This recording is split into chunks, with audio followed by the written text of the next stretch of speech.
Hello. हाँ जी, हाँ जी, सुन रहा हूँ। मैं सिर्फ यही पूछना चाहूंगा आपसे भाई साहब, और कुछ नहीं पूछूंगा। जी। देखो, जी। तरक वितरक लायक तो हम आदमी ना है। हुँ। बस जी। यही पूछना चाहूंगा, अगर आप बता दो दिल से तो हमें खुशी होगी। जी, जी, बताइए क्या करें? मतलब आपने ऐसा क्या होया कि सनातन धर्म छोड़ के बौद्ध धर्म अपनाया? अच्छा, अच्छा, अच्छा। मुझे यही पूछना, और कोई क्वेश्चन नहीं, ना मुझे आपसे कोई एलर्जी। नहीं, नहीं, कोई बात नहीं। हम्म। उसमें देखिए, पहली बात तो ये है हम्म। कि दुनिया के सबसे पढ़े लिखे आदमी परम हम्म। पूज्य बाबा डॉक्टर भीमराव अम्बेडकर। नहीं, बिल्कुल थे जो हम भी हम तो मानते हैं, उनको पूरी जी, जिंदगी से मानते आए हैं। जी, जी। तो हम्म। उनको जो है अमेरिका ने जो है द सिंबल ऑफ नॉलेज और द सन की उपाधि दी।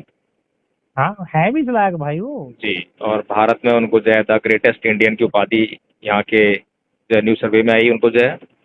देखो भाई, भीमराव भीम जी का तो देखो, यहाँ भी जो आदमी पढ़ा लिखा है जी, और जिसमें समझ है, वो भी हिंदुस्तान के अंदर इज्जत करता है, जी, जी, चाहे वो किसी भी कास्ट का हो।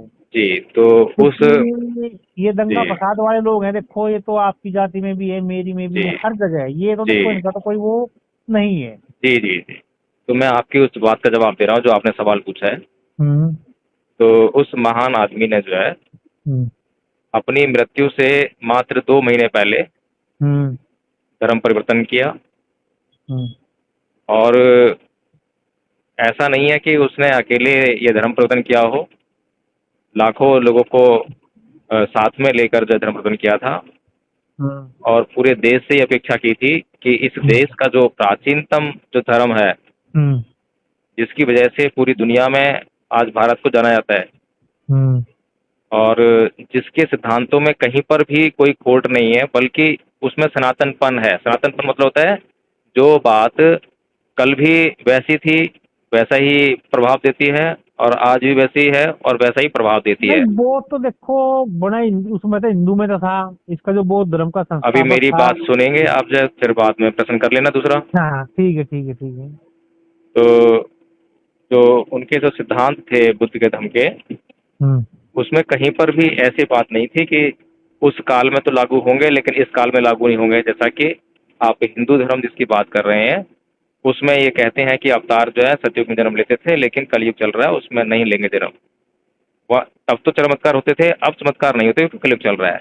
लेकिन बुद्ध के सिद्धांत जो हैं तब भी उतने ही प्रभावशाली थे और आज भी उतने प्रभाव देते हैं, बशर्ते कि उस पर आचरण करने वाला व्यक्ति हो। और बुद्ध जो है बिल्कुल, कभी भी चमत्कार की बात नहीं करते हैं। बुद्ध कहते हैं कि जो आप कर्म करोगे उसका आपको फल जरूर मिलेगा। ठीक बिल्कुल, है। ये तो बात तो सही है जी। बुद्ध ने जो है आचरण की बात की, चमत्कारों की बात नहीं कही। तो बुद्ध ने जो है समाज को प्राणी हिंसा यानी कि क्रोध करने से, हत्या करने से विरत रहने की शिक्षा दी कि आप भैया ये मत करो, दूसरों को गाली गलौज मत करो, क्रोध मत करो, चोरी मत करो, लोगों के साथ मतलब जो स्त्रियां हैं व्यभिचार मत करो, हम्म। झूठ मत बोलो, नशा मत करो। तो ये सारी बातें जो हैं जो बुद्ध ने कही, वो समाज में सुख शांति और समृद्धि के लिए थी। ठीक है। तो हम्म। जब बुद्ध की बातों का जो है विचारों का प्रचार प्रसार इस देश में हुआ, तो इस देश में ही नहीं बल्कि पूरे विश्व में सुख शांति समृद्धि का वास होने लगा। लोग जो है, जो आपस में शत्रुता होती थी, जो लड़ाई झगड़े करने की जो भावना रहती थी कि उसने मुझे गाली दी है तो अब मैं भी उसको गाली दूंगा, उसने मुझे गाली दे तो उसको मैं मार डालूंगा, उसने मुझे जीता है तो मैं भी उसको जीतूंगा, तो ऐसी जो भावनाएं थी लोगों के मन में, वो खत्म होने लगी।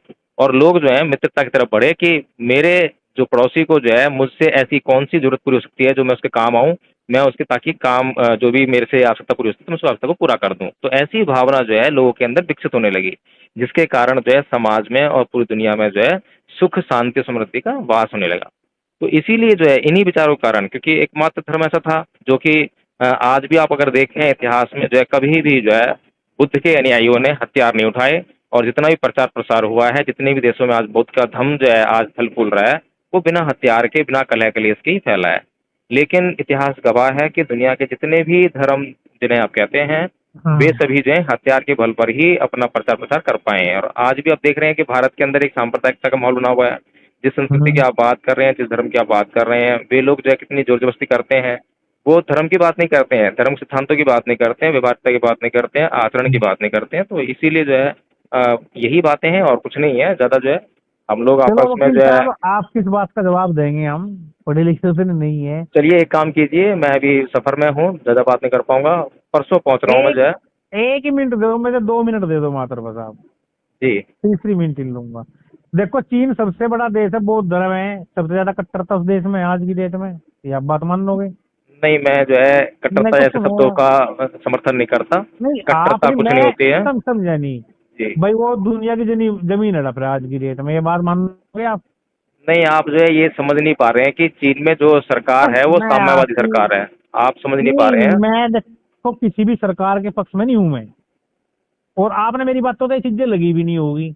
मुझे आप ये बताइए कि विश्व का कौन सा बौद्ध देश है जो कि साम्राज्यवादी नीति को अपना रहा है? बस चीन जो है बौद्ध देश नहीं है। बौद्ध देश उसे कहेंगे जिसकी सरकार ने बौद्ध धर्म को मान्यता दे रखी हो। आज नहीं जो तो चीन की सरकार है, चीन में नहीं भाई, चीन में तो बहुत धर्म ही है। चीन में कभी बौद्ध धर्म था। आज वहाँ के लोग कुछ संख्या में बौद्ध हैं लेकिन पूरे नहीं हैं। आज साम्यवादी सरकार है वहाँ पर। भाई साहब 90% बौद्ध धर्म ही है चीन के ओहो, अंदर। सरकार जो है कौन सी नीति की आप समझिए जरा। साम्यवादी सरकार है वहाँ पर। नहीं सरकार कोई भी हो, सरकार का मतलब थोड़े ही है अच्छा, तो सरकार धर्म। नीतियाँ नहीं, देखो सुनो नीतियाँ सुनिए मुझे ये भाई बताइए साहब, नीतियाँ कौन एडवोकेट अपनाता साहब, है? अब आप एडवोकेट साहब अब चलो, मेरी क्या नाम बात है आपका? सुनिए। मेरा नाम सुरेंद्र सिंह है जी। सुरेंद्र सिंह जी, मैं इधर सफर में हूँ, तो मैं परसों बात करता हूँ, ठीक है? चलो ठीक है, अगर भाई ठीक। साहब कोई गलती हुई हो तो माफ करना, नहीं नहीं, देखो कोई गलती से। दिक्कत नहीं है। आप चर्चा कीजिए, खुल के चर्चा कीजिए, सब होगा, ठीक है? ठीक है, चलो कल ओके। परसों को कॉल करेंगे आपके पास। ओके।